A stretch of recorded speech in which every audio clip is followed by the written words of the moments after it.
Buenos días para todos. Hemos venido hablando a través de la carta de Pablo acerca de personas fuertes y débiles en la iglesia.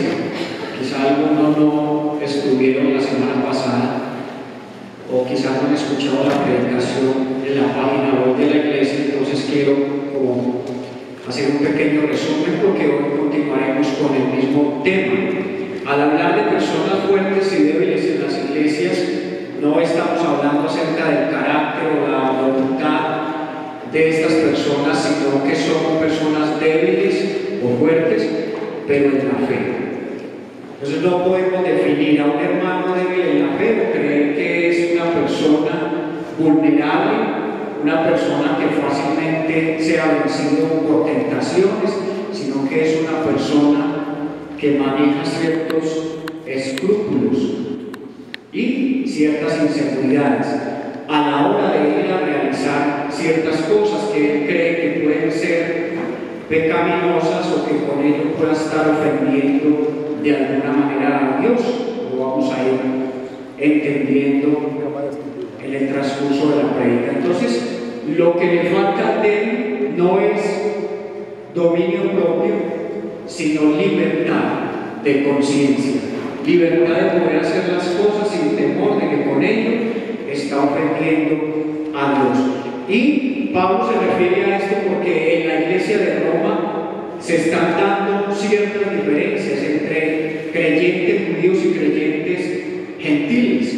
En el caso de comer, por ejemplo, carne, mucho en este comer era un medio que se conmovía el pueblo de Dios en una ciudad pagana donde muchos de los animales se ofrecían a dioses antes de ser llevada a la carnicería. Muchos de los creyentes estaban evitando comer carne, pensando que eso había sido sacrificado a un dios pagano. Entonces, los creyentes fuertes discriminaban a los débiles y los débiles acusaban a los fuertes de estar violando la ley de Dios.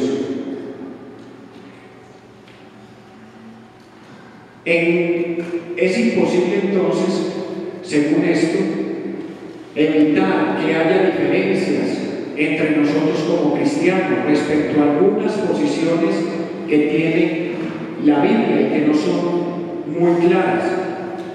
Por ejemplo, hay personas que les cuesta todavía que después de una boda en una iglesia se sirva vino. Consideran que eso no está correcto delante de Dios. Le voy a contar mi experiencia. De pequeño fui influenciado por una iglesia donde se atacaba muy fuertemente el ver televisión. Se decía que eso era el cajón del diablo y por muchos años mi infancia la pasé sin ver televisión. Otra cosa era que la Biblia prohibía comer sangre y que la morcilla era hecha con sangre del animal, y no comí morcilla hasta hace poco.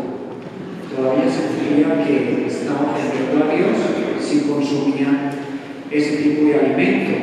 Pero a través de la palabra, cuando Pablo dice: todo me es permitido, pero no todo me conviene, todo me es permitido, pero no todo edifica, y de todo lo que se vende en la carnicería ve comprar sin preguntar por razones de conciencia. Entonces aprendí que el reino de Dios es más que comer o beber algún tipo de bebida, valga la redundancia. Todavía nos cuesta, como cristianos, ver aquí en nuestro grupo de alabanza jóvenes con piercing, con el cabello largo o que tengan en sus brazos tatuajes. Nos parece de pronto que eso no debe ser permitido. Y con muchas otras cosas más luchan muchos cristianos, y muchas veces esto lleva a que los ánimos de los hermanos tienden a llenarse de celo y defender una postura que algunos consideran es la posición correcta. Y no se llega así en ningún momento a una conclusión que termine amor. Ahora la pregunta es, ¿cuál es entonces nuestra responsabilidad? Si nos consideramos fuertes, ¿cuál es nuestra responsabilidad con nuestros hermanos débiles? Pablo ya ha dicho en el capítulo anterior, en el capítulo 14 de la carta a los Romanos, que no debemos despreciar ni condenar a dichos hermanos, como tampoco ofender y destruir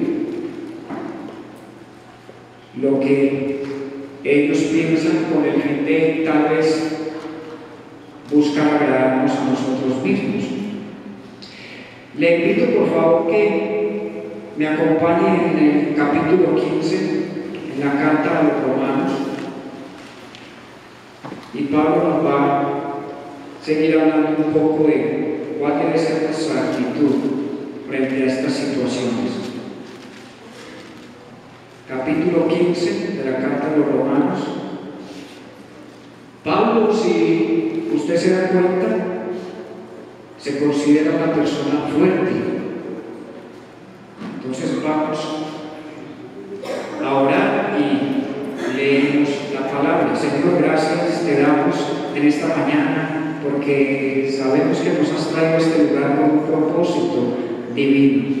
Un propósito, Señor, el cual es hablar a nuestras vidas, Señor, llenarnos más y más de tu Santo Espíritu y hacer que esa llenura, Señor, abunde para que crezcamos más en el conocimiento de tu palabra, que ese conocimiento nos lleve a amarte aún más y nos lleve a obedecerte de una manera incondicional, Señor, sabiendo lo maravilloso y lo especial que has sido con nosotros, Señor, por ese derramamiento de tu amor, de tu gracia, de tu perdón hacia cada uno de nosotros, Dios. Permite, Señor, que esta mañana podamos estar atentos a tu palabra, atentos a lo que tú quieres decir a nuestro corazón, Señor, y que esa palabra, Dios, cause un efecto, un impacto duradero sobre nuestras vidas, para que tu nombre, Señor, sea glorificado siempre en nosotros. En el nombre de Jesús, Señor, te lo pedimos. Amén. Le invito a que leamos los 3 primeros versículos. Pablo dice: los que somos fuertes debemos soportar las flaquezas de los débiles y no agradarnos a nosotros mismos. Cada uno de nosotros agrade a su prójimo en lo que es bueno para edificación, porque ni aun Cristo se agradó a sí mismo. Antes bien, como está escrito, los vituperios de los que te vituperaban cayeron sobre mí. Pablo nos está diciendo a los fuertes, o los que tal vez nos consideremos fuertes, a que debemos soportar las flaquezas o debilidades de los débiles.